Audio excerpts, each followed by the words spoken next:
What is going on, everybody? Today we got another new knife in from Kizer. This is the Kizer Vanguard Azo and Reylight Lan Tanto. There's the specs for you. Basic specs and model, black, G10, steel liner lock. Let's get to it here. This is a brand new knife that just came out, so not too many people have reviewed it. If anyone is still, no one's reviewed it the last time I looked at it, last time I knew. So here's your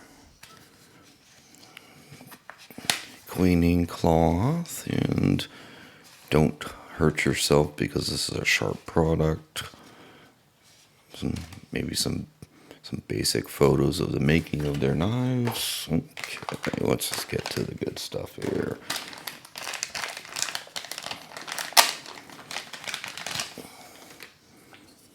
Okay, so that's a interesting G10, very square patterned texture,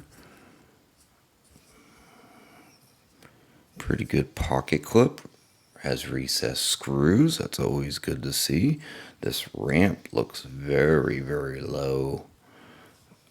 I can already tell that thick material, that's going to be really probably pretty tricky to get into a pair of jeans.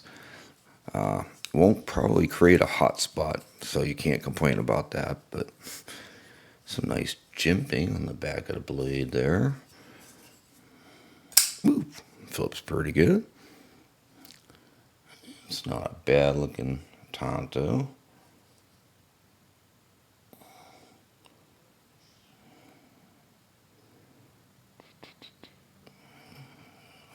Hollow grind with a flat grind in the front, very sharp tip.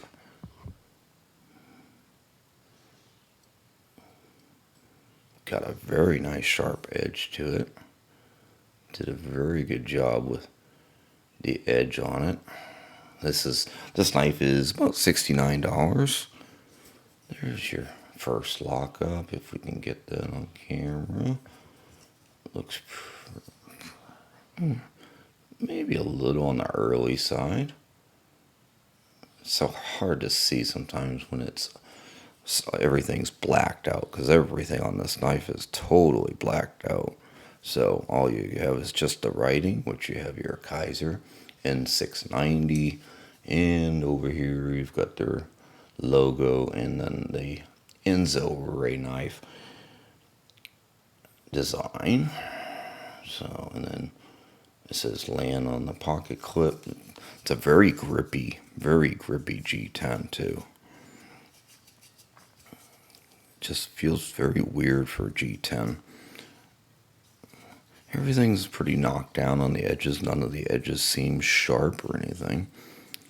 So I was going to try to choke up. That's not a choke up point. So this knife overall is just under, ooh, nice action. Just under 8 inches. So it's not a bad sized knife. Yeah, that's all, obviously on bearings. Nice and smooth. Release it right about, where is it? Yeah, right there's your detent for your unlocking. I do like that. I like a nice early detent. Then it just, yeah, very smooth. The action flipping is pretty good. Can't, even though there's a hole here, there's you can almost kind of grip the blade enough to open it, and it's got that little bit of,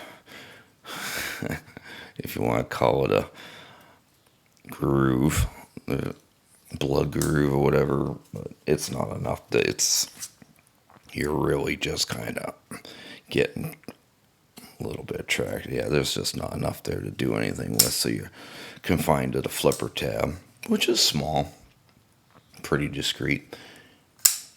Yeah, action very smooth, very nice. It feels good in the hand.